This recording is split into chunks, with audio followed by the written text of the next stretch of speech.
Hello everyone, I welcome you to Vidya educational research foundation. आज हम start करेंगे logical reasoning से। लॉजिकल रीजनिंग स्टार्ट करने से पहले हमें थोड़ा सा आइडिया ये होना चाहिए कि लॉजिकल रीजनिंग है क्या।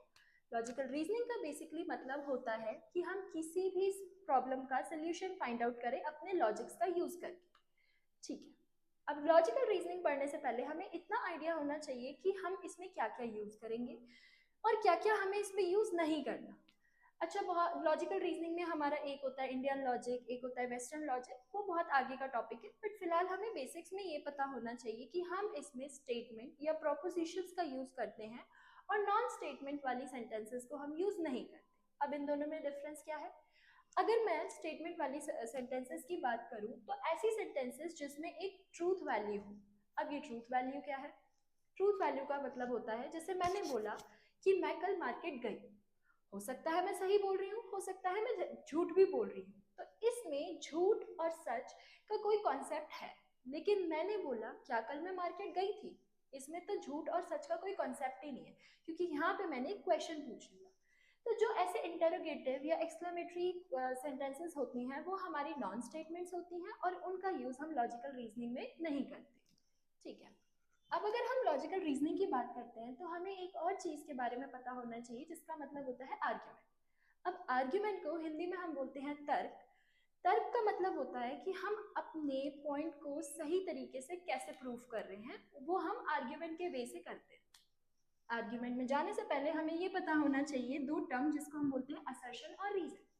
अब असर्शन और रीजन क्या बड़ी चीज है? वो ऐसा है कि असर्शन में हम कोई इंफॉर्मेशन देते हैं और रीजनिंग में हम उस दी हुई इंफॉर्मेशन से आगे कोई नॉलेज डिड्यूस करते हैं, यानी कंक्लूड करते हैं। मैंने बोला बाहर जाने से पहले हमें सनस्क्रीन का यूज करना चाहिए, ये मेरा हो गया असर्शन, क्योंकि सनस्क्रीन हमें हार्मफुल यूवी रेज से प्रोटेक्ट करती है। ये हमारा हो गया रीजन, यानी मैंने कोई इंफॉर्मेशन दी और उस इंफॉर्मेशन से मैंने नई इंफॉर्मेशन निकाली, तो ये हमारा होता है असर्शन और रीजन का तरीका, और ऐसे ही हम एक आर्ग्यूमेंट को करते हैं।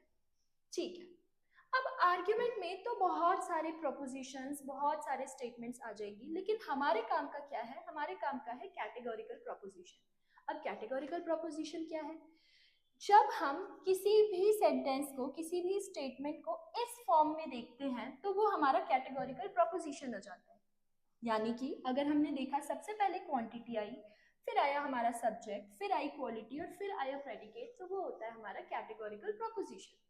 जहाँ पे सब्जेक्ट और प्रेडिकेट तो वेरी कर सकता है, लेकिन क्वांटिटी और क्वालिटी हमारी चार टाइप की होती है।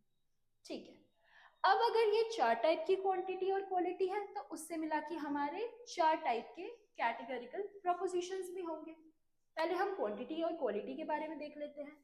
अगर मैं क्वांटिटी की बात करूं तो हमारे दो टाइप की क्वांटिटी है, एक है हमारा यूनिवर्सल और एक है हमारा पर्टिकुलर। इस पे अभी हम आएंगे एग्जाम्पल के साथ।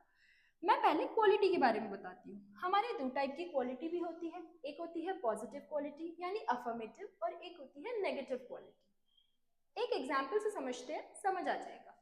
जैसे कि मैंने बोला ऑल मेन आर गुड।